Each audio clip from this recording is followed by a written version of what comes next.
एक normal mediocre salary में एक एम्प्लॉय 12-12 घंटे काम कर लेता है।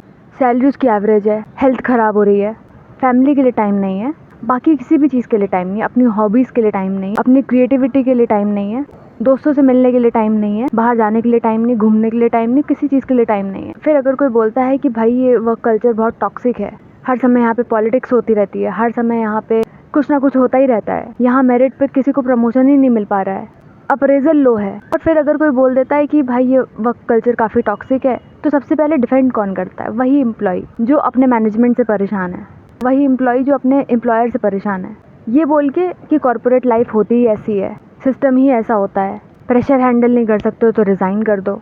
और ये कौन कर रहा है? वही एम्प्लॉय कर रहा है। मतलब जो सिस्टम उस एम्प्लॉय को हर्ट कर रहा है, वो एम्प्लॉय उसी सिस्टम को डिफेंड कर रहा होता है। हाँ, उसके फैक्टर्स, उसके रीजंस अलग अलग हो सकते हैं कि वो जॉब उसको पैसे ला के दे रही है, उसका घर चला रही है, तो उसका सिस्टम को डिफेंड करना बनता है, उसको उसकी जॉब को डिफेंड करना बनता है। पर ये सिर्फ कॉर्पोरेट में नहीं है। आप अपने चारों तरफ नज़र घुमा के देखोगे तो आपको सिर्फ यही होता हुआ मिलेगा कि हम लोग एज पीपल, एज सोसाइटी उन्हीं चीज़ों को डिफेंड कर रहे होते हैं जो चीज़ हमें हर्ट कर रही होती हैं। एक स्टूडेंट सालों तक अपने कॉम्पिटिटिव एग्ज़ाम की तैयारी कर रहा है, अपना पूरा यूथ सेक्रीफाइस कर देता है, अपना पूरा जो प्रीमियम साल होता है वो सब सेक्रीफाइस कर देता है, और फिर अगर कोई आकर के उस एग्ज़ाम सिस्टम को क्वेश्चन कर दे तो फिर वही स्टूडेंट उस एग्ज़ाम सिस्टम को डिफेंड भी कर रहा होता है कि सबको थोड़ा ना सीट मिलेगी, कंपटीशन बहुत ज़्यादा है।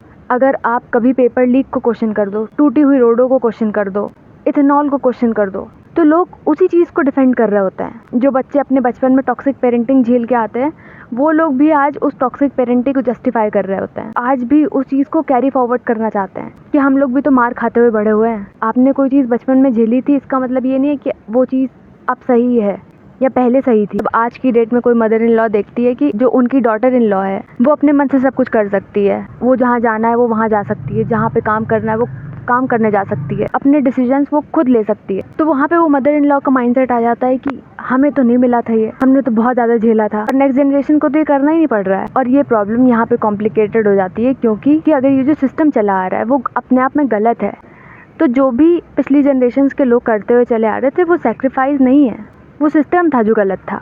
शायद स्ट्रगल का कुछ पार्ट था जो अनअवॉइडेबल था। हो सकता है लोग यहाँ पे फाइनेंशियल क्राइसिस हो, इमोशनल क्राइसिस हो, लोग बहुत ज़्यादा हों, सब कुछ हो सकता है, पर उन सब में बहुत सारी ऐसी चीज़ें भी थी जो अवॉइड करी जा सकती थी। बहुत सारी चीज़ें अननेसेसरी थी। टॉक्सिक पेरेंटिंग कम्प्लीटली अननेसेसरी चीज़ है जिसका शायद ही कोई बेनिफिट है, शायद क्या कोई बेनिफिट ही नहीं है। तो टॉक्सिक पेरेंटिंग का कुछ पार्ट है जो अवॉइड किया जा सकता है, वो पार्ट कम्प्लीटली अननेसेसरी है, पर ये एक्सेप्ट करना बहुत मुश्किल है हमारे लिए, क्योंकि सबको यहाँ पे चाहिए कि हम सफ़रिंग जो कर रहे हैं, हमें सिर्फ सर्वाइव नहीं करनी है सफ़रिंग, उस सफ़रिंग का कोई मतलब भी होना चाहिए, उस सफ़रिंग को हमारा सेक्रीफाइस समझना चाहिए। और जब ये एक्सेप्ट करना मुश्किल है, तो अगर नेक्स्ट जनरेशन का कोई इंसान नेक्स्ट जनरेशन के लिए कोई चीज़ फेयर बनाने की कोशिश करता है, सिस्टम को फेयर बनाने की कोशिश करता है, माइंडसेट को फेयर बनाने की कोशिश करता है, चीज़ें ईजी बनाने की कोशिश करता है, तो लोग खुश नहीं होते हैं। वो ये बोलते हैं कि हमें तो नहीं मिला था, क्योंकि ये बोलने के बजाय कि मैंने सफ़र किया था तो तुम्हें ना करना पड़े, हम ये बोलते हुए दिखते हैं कि मैंने सफ़र किया था तो तुम भी सफ़र करो। And that is how the bad, the worse system survive. जो लोग पावर और पोजीशन पे हैं, वो लोग सिर्फ उस सिस्टम को प्रोटेक्ट नहीं करते हैं, बल्कि जो ऑर्डिनरी लोग हैं, जो सिस्टम का पार्ट हैं, वो लोग अपनी सफरिंग को, अपने पेन को, डेली लाइफ में वो लोग जिन चीज़ों से गुजरे होते हैं, उन्हें वो चीज़ें करनी पसंद नहीं होती, फिर भी वो चीज़ें करनी पड़ रही होती हैं उनको, मन से, बेमन से या व्हाटएवर। वो ऑर्डिनरी लोग उस पेन को, उस सफरिंग को अपना ट्रेडिशन बना लेते हैं। सबसे ज़्यादा पावरफुल और सबसे ज़्यादा एक्सप्लॉयटेटिव सिनेरियो और सिस्टम वही है जो विक्टिम को विक्टिम महसूस ही ना होने दे। हम पार्ट ऑफ द सिस्टम है, हमें झेलना ही पड़ रहा है, फिर भी हमें महसूस ही नहीं हो रहा है that we are the victims. वो जो कॉम्पिटिटिव एग्जाम की तैयारी कर रहा है वो तो ये बोल रहा है कि कंपटीशन तो होगा ही, पर कंपटीशन होने में और ब्रोकन सिस्टम होने में, एक टूटा हुआ बिखरा हुआ सिस्टम होने में फ़र्क होता है। हाँ, अपनी आसपास की चीज़ों को बहुत ही ज़्यादा शिद्दत के साथ में डिफेंड कर देते हैं, but at the end of the day we want equal suffering for everybody. Ragging में ही देख लो, जब कोई सीनियर जूनियर की रैगिंग ले रहा होता है तो उस सीनियर के दिमाग में थॉट प्रोसेस क्या होता है कि मेरे साथ हुआ तो तुम्हारे साथ भी होना चाहिए। और ऐसा बिल्कुल भी नहीं होगा जो जूनियर आज रैगिंग दे रहा है वो कल रैगिंग नहीं लेगा। उसके थॉट प्रोसेस में ये नहीं आएगा कि मेरे साथ हुआ था तो मैं तुम्हारे साथ नहीं करूँगा, बट उसका थॉट प्रोसेस भी वही रहेगा, मेरे साथ हुआ तो तुम्हारे साथ भी होना चाहिए। जो मैनेजर अपने एम्प्लॉय को तंग कर रहा है आज, वो कल भी तो एम्प्लॉय था पहले। जो बॉस आज अपने एम्प्लॉय को तंग कर रहा है, कल उसी के बॉस ने उसको तंग किया होगा, इसीलिए आज वो अपने एम्प्लॉय को तंग कर रहा है। एक लाइन, एक फ्रेज़ हमेशा हर जगह अप्लाई होता हो, आप देख लोगे। सास भी कभी बहू थी। आप चारों तरफ कुछ भी घुमा के देखो, आप कोई भी हायरार्की ले लो, वहाँ पे ये फ्रेज़ अपने आप अप्लाई होता हुआ दिख जाएगा आपको। और ये सब एग्जैक्टली होता क्यों है? इसके पीछे कुछ रीज़न्स हैं। पहला रीज़न है सिस्टम जस्टिफिकेशन थ्योरी। हमें ये चीज़ अंदर ही तौर पे पता है कि सिस्टम इज़ ब्रोकन। हमें ये पता होता है कि जो चीज़ें हमारे साथ में घटित हो रही हैं इन सोसाइटी, हमारे घर में या हमारे शहर में, हमारे देश में, हमें पता होता है that system is broken, but still हम उसे डिफेंड कर रहे होते हैं। क्यों? क्योंकि अगर हमने ये चीज़ मान ली कि सिस्टम ब्रोकन है तो वो हमारे लिए थोड़ा सा डिस्टेबलाइजिंग होगा। वो चीज़ हमारा दिमाग एक्सेप्ट नहीं कर पाएगा, हम कोर पे एक्सेप्ट नहीं कर पाएंगे। बहुत बार आपने ऐसे लोगों को देखा होगा जो लोग टॉक्सिक रिलेशनशिप्स में होते हैं, उनके जो पार्टनर्स होते हैं वो बहुत ज़्यादा टॉक्सिक होते हैं, जो उनके पेरेंट्स होते हैं वो बहुत टॉक्सिक होते हैं। कई लोग ऐसे पेरेंट्स होते हैं जिनके बच्चे बहुत ज़्यादा टॉक्सिक होते हैं। कई लोगों का जो घर का माहौल है वो बहुत टॉक्सिक होता है। अगर आप उनसे कभी भी जाकर के बोलोगे कि यार ये बहुत ज़्यादा टॉक्सिक रिलेशनशिप है, ये रिलेशनशिप से तुम थोड़ा सा बाहर आओ, तो वो ये चीज़ें नहीं कभी भी कर पाएंगे।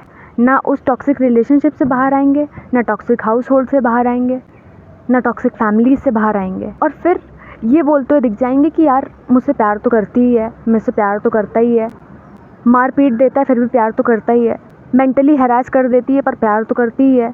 It's like defending the devil you know. तब वो लोग उस गलत चीज़ को डिफेंड करने लग जाते हैं जो चीज़ उन्हें सामने सामने दिख रही होती है। पर अनसर्टेनिटी में अगर आज इस चीज़ से बाहर निकल गए तो कल शायद कोई अच्छा पार्टनर मिले ही ना, इससे भी बेकार मिल जाए। इस डर से लोग बाहर नहीं निकलते हैं।